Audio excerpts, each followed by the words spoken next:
back to the economy just briefly. I always like to share this when I have time. I have a little bit of time. So during the recession, when the market, you guys remember when the stock market crashed? I don't know if you're too young to have thought anything about it, but it was 2008, and the market crashed, right? It went down to 7,000, around 7,000 points. They throw these numbers around, and if you don't really pay attention to it, it's like it doesn't sound like it means a whole lot of things. But I'll give you a little insight in case you don't know. That number that they're quoting for the Dow Jones is if you bought one share of each stock listed on that Dow Jones, it would add up to that amount if you bought one. So it's kind of like a slice of the Dow Jones. That's where that number comes from. So anyway, the Dow Jones went from around 14,000 points down to about 7,000. People were all panicking. Oh my God, this is happening. You know, the market's tanking, all this kind of stuff. And there was reason for concern, certainly, because if you had, say, $500,000 in an account and suddenly became 250,000, you'd be really concerned.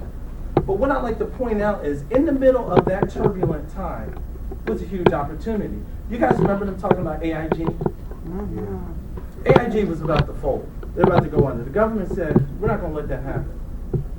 After the government announced that they weren't going to let them fold, one of the things interesting about AIG is AIG's stock price went down to $1 a share. They had been at $800+ a share. So if you wanted at $800 a share and now it's worth $1 a share, that's a problem. But on the other side of that, when it got to $1 a share, we should have sold cars, children. No, I'm just kidding. We should have sold whatever it is we had to get money in AIG. They're like, well, why would I do that? And they look like they're going out. Well, the thing is, they went down to $1 a share, but 8 months later, they were at $52 a share. If you put $10,000 into AIG, when they went to $1 a share, 8 months later, you had $500,000. There was no magic to it. It just was. It was an opportunity. See, no one, in the natural sense, no one gets panicky when our flowers die in the fall or in the winter when stuff dies off. We don't get nervous because we know spring is coming, right? So the flowers will come back and all of that. The economy is the same way. It's on a cycle. It goes down, which is a recession. Right? Negative growth for a certain number of quarters is a recession. So it goes down, but then it comes back up. We weren't looking at as a matter of fact, you didn't even hear the media talk about the come up. You didn't hear the media talk about when the market rebounded. When the market rebounded 50% within a year, that's huge. That's 50% growth. So if you left your money where it was, you were on your way back. If you got scared and came out of the market, then that's a real loss. But I just wanted to share with you guys to think about those opportunities and realize in the middle of a bad situation, there's still generally opportunities there. Because whenever someone is selling, to tell a bit of a personal story, I bought my house, had a house built in 2006, the house was finished, right? We're all at the top of the market. And this is right when all that stuff with the lenders was starting to tank. As a matter of fact, when I walked the house, the final day, it was a new construction. So when I had the house, when we walked through I walked through the house with the builder on Tuesday. We were closing that Friday. I called the lender just to make sure everything was okay. They said, "Oh, your lender backed out of the deal because we were doing some creative financing to get in the house." So they backed out of the deal, and then they came back to the table and did the deal anyway. But since then, the houses in our development, I told you some of the people were living around, like one of the houses was originally on the market. It was the model house. It was on the market for $699,000, the model. It eventually sold for $400,000 with all the furniture included, which is huge for a builder. I mean, a builder has probably $30,000 worth of furniture or more of furnishings in that house, and it sold for like $400,000. That was a huge. So if you buy high, and then you need to come out of the house, you got to do a short sale. And that's what I'm dealing with now. I'm short selling my house because in my life, in my you are here has me selling that house and needing to make changes in that part of my life, which I'm okay with. Don't like it, but I'm okay with. Sometimes life changes. But the point is, even though I'm standing at my UR here has my house being sold. It's under contract now, which is good. That's being sold, and I got to move on to somewhere else and making a lot of life changes. But I still get to make those decisions where I go in that mall. Right? I have control of that decision. Well, ultimately, I believe God kind of directs us, if you will.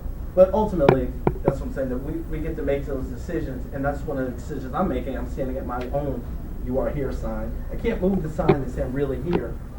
I can't go compare myself to the neighbor and say, oh, living as well as they are. It's funny because while I'm struggling with that house, I'm watching my neighbor. He puts the guy with the Porsche. He puts $100,000 in his backyard. We call it the Wonderland because he's got like his kids. He sells bicycles. Anyone want to take a stab at who his number one client is for his bicycles?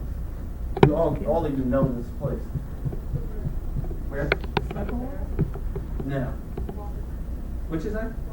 Exactly. He sells directly to Walmart. So, what?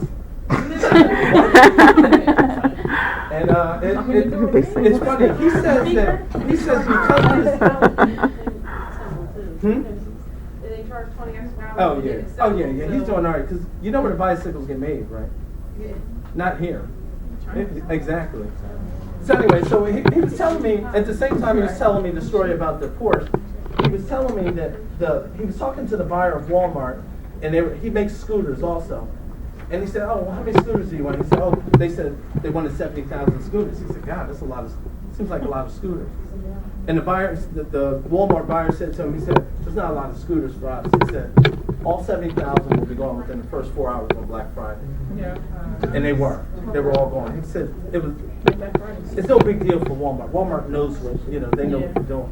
But anyway, this guy, so he built this bike ramp for his kids in the back, and then he put the pool there, and then of course he had to build a pool house next to it. It looks ridiculous.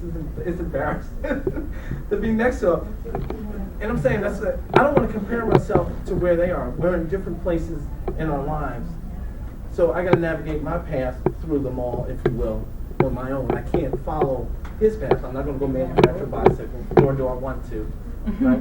So you want to navigate your own path without regard to what other people around you are doing. So you don't want to focus on what others are doing around you. And then finally, we want to talk about how do we get to where we want to be. Now, you guys, it's Medical Assistant Week, from what I understand. So we talked about, one of the things that Melanie shared was she wanted to talk about the hard work and dedication that it takes to get through this program. Now, are all of you at the same spot? You're all the same. You're in different stages of the program. How long is the program? 9 months? Oh, too long. So you guys are all in different stages. Some of you may consider it hard work. Some of you may say this is a breeze. I really don't know. I don't know anything about the program. I'm sure I've been in contact with medical assistants at some point, but you guys all have to put forth a certain level of effort. You have certain things that you're sacrificing while you're here. There's certain things that you can't do while you're here in this building. So that hard work, so you need to applaud yourselves, maybe not literally, but you need to applaud the efforts that you guys put into going through this program, finding a direction, sticking with it, and walking all the way through that program. The hard work and the dedication to do that program or any endeavor of that nature, because there's always something resisting your effort. If something's not resisting your effort, quite frankly, it kind of gets boring, and it doesn't allow you to get stronger. That's how we get stronger, right? When you go in the gym, you need resistance to make your body stronger. We need resistance in our lives to make us stronger. So one of the things is I went through a program that was pretty challenging. I became it's been almost 10 years now. Back when, who's over 40? Anybody? 40? Thank you. Over 40. All right. Are you beyond the 40s? Is that what you? I look 40. No. I said who's over 40, and you said I thought maybe you were saying that. No, we young. I didn't know. I just think it's funny when you get to the point where you can talk about when you can talk about knowing someone, 30 years, 35 years, and things of that nature. But about a decade ago, I became a black belt in martial arts, right? And a lot of times people talk about the hard work and dedication, that it takes to go through that. And one of the things is you guys should be able to look back over your careers here, or whatever you do, you should be able to look back and see points of growth, right? Moments of truth where you say, okay, yeah, I remember when I was here, and now I'm here. For example, when I started in martial arts, at least with that program, one of the things is I had just had open heart surgery. I had open heart surgery about 6 months before I started martial arts. So when I got in class and we were doing push-ups, I could only do 8 push-ups. And my instructor, many years later, laughed about it because he said, I was scared to death. He said, I'd never trained anyone who had gone through that and didn't know what to expect. So that's all I could do was 8 push-ups. But when we got to the black belt test, we got to do 100 push-ups, 100 sit-ups, 100 jumping jacks, 75, what do you call those, knee tucks, where you jump up and put your knees up? What are they? Okay, we had to do a bunch of those. We had to run 4 miles, etc. And as a matter of fact, when I did the black belt test, my instructor didn't like the black belt test that we were going to with the other students because there were 5 schools that were coming together. So what he did was he gave us a black belt test before the black belt test on the same day. So our test started at 5:30 in the morning. We ran through our black belt test there. We had to change because he didn't want them to know that we went through another test and went there fresh. And it's funny because I'm looking at these people coming, they're all jovial, and I'm like, I'm tired. I was just beat. And then you go through another 4 hours of testing. So you can look back and say, oh man, I realized not everyone is going to do that. Not everyone wants to. I mean, it's not like something everybody wants to do. But it's kind of cool to be able to look back and say, oh, I remember when I was here, and now I can look and see that I'm in another place. So I appreciate and applaud you guys and your hard work and your dedication to your profession. Now, who's graduating this year? How close are you guys to coming out? Those that are maybe closer. February. Anybody? February's the earliest? Unless in December, we never do internship. Oh, okay. How long is the internship? We do 180 hours. 180 hours? Oh, that's not bad. 2 months, Well, so we graduate in February. We leave in December. y'all get paid for that internship? It depends. Depends, we can. Oh, okay. Well, that's cool. It's cool if you get paid. I don't know how cool 180 hours is. Yeah, work for free. They don't get to come out of me, I tell you. So one of the things, when you guys take on endeavors, whether it's, you can look at it from now, from where you are, or things that you go to do in the future, one of the things I want you to consider doing is, I want you to consider visualizing where it is you want to be. Right? One of the things a pastor of mine said, for some of you guys, this is what he said to the congregation, some of you guys have this dream car, dream house that you want to live in, a car you want to drive. He said, some of you need to go to a car dealership, go to the Mercedes dealer, or whatever it is, drive the car, get behind the wheel if they'll let you. If you go too high up the line, they won't let you drive unless you've already been credentialed. You're not going to drive a Bentley without credentials. But go drive that car that you want to drive. It's your dream car. It's one thing to take a picture of it. Like some people say, hey, take your goal, put a picture of it up so that you can see it. I think that's really powerful. But I think it's also even more powerful if you get behind the wheel or something. Or you walk in a house like a new builder home. Walk into one of those and just walk through the house. There's no price for admission. Just walk through it and get a feel for what that feels like to be in a house of